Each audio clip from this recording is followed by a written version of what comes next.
가장 큰 이유는 뭐죠? 그렇죠. 바로 혁신 기회를 놓쳤다. 거기에 플러스 정부 규제까지 더해서 그런 겁니다. 그래서 이런 대기업들이 힘들거나 망하면 이거 안 입고 본 사람들이 그래 너네 돈 많은데 뭐 그렇게 얘기하면 안 돼요. 네, 거기 근무를 하고 있는 근로자들까지 생각해야 됩니다. 얼마나 많은 근로자들이 거기서 근무를 합니까? 자, 지금 마트를 하시거나 유통에 관심이 많으시거나 아니면 이쪽으로 비즈니스를 하려고 준비 중이신 분들, 네, 오늘 방송 도움되시길 바라겠습니다.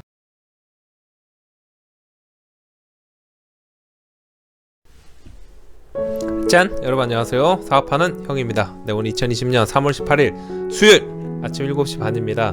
네, 여러분 출근 잘 하셨습니까? 오늘은 아주 쾌청한 기분 좋은 하루입니다. 네, 출근길에 햇빛이 이렇게 쫙 비치니까 네, 아주 기분 좋더라고요. 그래서 저도 이제 출근할 때 항상 그 영어 라디오를 듣거든요. 네, 나이가 있지만 그래도 언젠가 써먹을 그날을 위해서 네, 영어 라디오를 들으면서 네, 상쾌하게 출근했습니다. 네, 여러분 오늘은요 여러분한테 어떤 말씀을 드릴 거냐면, 여러분 변화에 가장 잘 적응하는, 즉 마지막에 살아남는 종이 가장 강한 종이다. 누가 한 얘기죠? 그렇죠, 찰스 다윈이 한 말입니다. 지금처럼 급변하는 시대에 이 말은 다시 회자되곤 합니다. 쿠팡, 배달의 민족 같은 온라인 기업이 호황이 되면서 반대로 어떻게 되죠? 백화점, 대형마트 등의 소매업이 대재앙을 맞이하고 있습니다. 시류가 그렇게 가고 있음에도 불구하고 거기다 엎친 데 덮친 격으로 지금 시국에 전염병이 창궐해가지고 더더욱 이렇게 양극화가 심해지고 있습니다. 비대면 구매를 원하는 그런 사람들이 온라인 쇼핑을 거의 대부분 많이 이용하고 있습니다. 이마트의 영업이익은 줄어들었고 롯데마트는 점포 30%를 폐점시킨다고 합니다. 승승장구하던 대형마트들이 30년이 채 되지 않아서 생존을 고민해야 하는 시점이 다가왔습니다. 과연 왜 그럴까요? 자, 오늘은 바로 그겁니다. 여러분한테 이 말씀을 드리려고 합니다.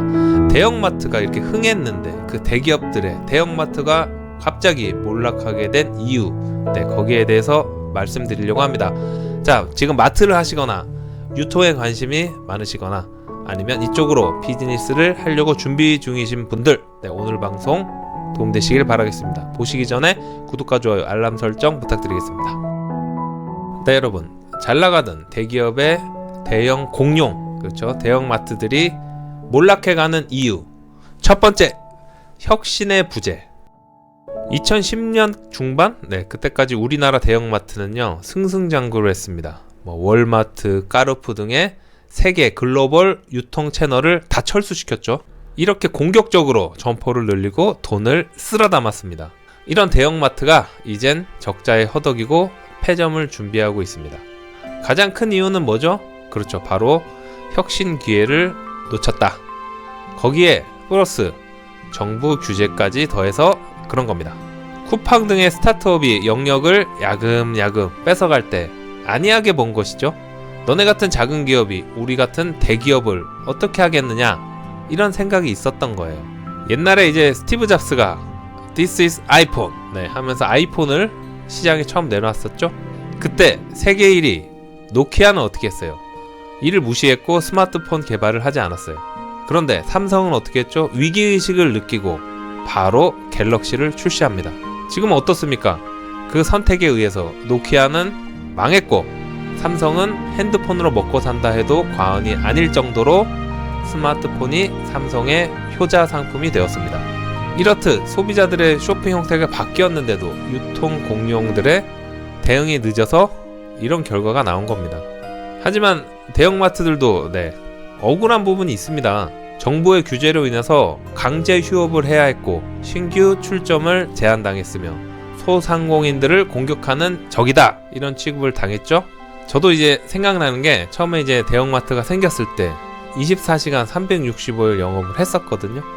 그럼 내가 새벽에 커피 한 잔 먹고 싶어도 주차장이 넓잖아요. 그럼 새벽에 가서 커피 한 잔 먹고 아이 쇼핑도 하고 필요한 것도 사고, 그 다음 사람들 동호회 같은 그런 게 있으면 밤에 자동차 거기 세워놓고 만나서 거기서 차 한잔하고 그랬던 기억이 납니다. 근데 언제부턴가 이제 규제가 생기면서 문도 일찍 닫고 주말도 이제 격주로 쉬니까 오늘 하는지 안 하는지 이것도 내가 일부러 들어가서 봐야 되는 것도 귀찮고, 네, 그렇게 해서 좀 접근이 옛날만큼 편하진 않더라고요. 네, 그러니까 불편했던 건 사실입니다. 또한 온라인몰에서 주문을 받아도 영업 휴무일에는 배송할 수가 없어요. 온라인 쇼핑몰은 뭐 24시간 360일 다 보내죠. 근데 이제 이 대형 마트들은 네, 그게 안 됩니다.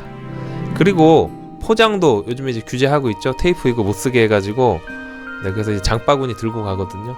갈수록 이제 규제가 심해지니까, 네, 그러니까 이제 이용하기가 좀 불편합니다. 그건 사실입니다. 자, 또 어떤 이유로 인해서 대형마트들이 몰락하고 있을까요? 두 번째, 편의점의 반격. 오프라인의 유통시장의 지형도 바뀌고 있습니다. 유통공룡이 무너지는 동안 어떻게 됐죠? 네, 편의점은 이커머스 기업과 협업하여 재빨리 움직이며 지금은 대형 유통기업들보다 더 잘 나가고 있습니다. 편의점도 이제 오프라인이잖아요, 그죠? 근데 이제 편의점은 계속 이제 혁신적인 그런 노력을 한 거죠. 오프라인 점포가 없는 이커머스 업체들과 손잡고 뭐 택배 배송도 하고 도시락 같은 것도 네, 만들어가지고 배달도 하고 자체 상품도 끊임없이 개발하고 그렇게 계속 노력을 하고 있는 겁니다. 하지만 대형 마트들은 뭐 등치가 커서 그런지는 잘 모르겠지만 매장 구성과 상품은 네, 아직까지는 그렇게 혁신적이거나 큰 변화가 없습니다. 자, 마지막으로 세 번째, 앞으로 어떻게 될까요? 네, 여러분, 이렇게 가다가 진짜 어떻게 될까요? 네, 2028년이 되면요, 백화점과 대형마트는 3분의 1이 사라진다고 합니다. 하지만 지금의 전염병 창궐로 인해서 오프라인 매장들의 위기가 더욱더 가속화되고 있죠. 쿠팡, 배달의 민족 등의 온라인 회사들은 지금 최대 호황을 누리고 있습니다. 면세점으로 매출을 많이 올리는 백화점들도 네, 중국 관광객이 끊기고 해외여행을 우리가 이제 안 가고 있잖아요. 못 가고 있죠. 그래서 지금이 가장 힘든 시기라고 합니다. 지난달에만 한 2천억 정도 넘는 피해를 봤다고 합니다. 한 달에 2천억이면은 1년이면 뭐 2조가 넘죠. 근데 이제 갈수록 그게 가속화되니까 참 문제입니다. 그런데 이런 대형 유통업체가 무너지면 가장 큰 문제가 뭐죠? 바로 그곳에서 열심히 근무하는 근로자들이 실직을 하게 된다는 겁니다. 홀몸이 아니죠. 대형마트 일하시는 분들 보면 젊은 분들도 있지만 나이 드신 분들도 있으세요. 가정을 꾸리고 있는 분들이 실직을 하게 되면 가족들도 덩달아 힘들어지게 됩니다. 그래서 이런 대기업들이 힘들거나 망하면 이거 안 입고 게 본 사람들이 그래 너네 돈 많은데 뭐 그렇게 얘기하면 안 돼요. 네, 거기 근무를 하고 있는 근로자들까지 생각해야 됩니다. 얼마나 많은 근로자들이 거기서 근무를 합니까? 이렇게 고용시장에도 큰 타격을 줄 수밖에 없습니다. 결론! 앞으로는요, 온라인 비즈니스에 집중하세요. 네, 이렇게 결론을 냈습니다. 여러분, 이제 지금 20, 30대 네, 여러분 사업 시작하시려고 하면 오프라인은 앞으로는 쉽지 않아요. 그러니까 온라인 쪽으로 네, 그쪽으로 머리를 아이디어를 내고 그쪽으로 집중을 하셔야 됩니다. 그런 다음에 저번에 제가 방송했죠. 좀 여유가 생기면 오프라인 매장을 내서 거기는 이제 편하게 내 제품을 사람들이 볼 수 있게 홍보 채널로 그렇게 두 마리 네, 쌍두마차를 운영하는 것도 좋다. 네, 이렇게 말씀드렸는데 시작은 온라인 쪽으로 한번 생각하시는 걸 추천드립니다. 네, 여러분 오늘은 일주일에 허리와 같은 수요일 오늘도 마스크 꼭 착용하고 다니시고 파이팅 하시고 부자 되는 그런 하루 되시길 바라겠습니다. 고맙습니다. 끝!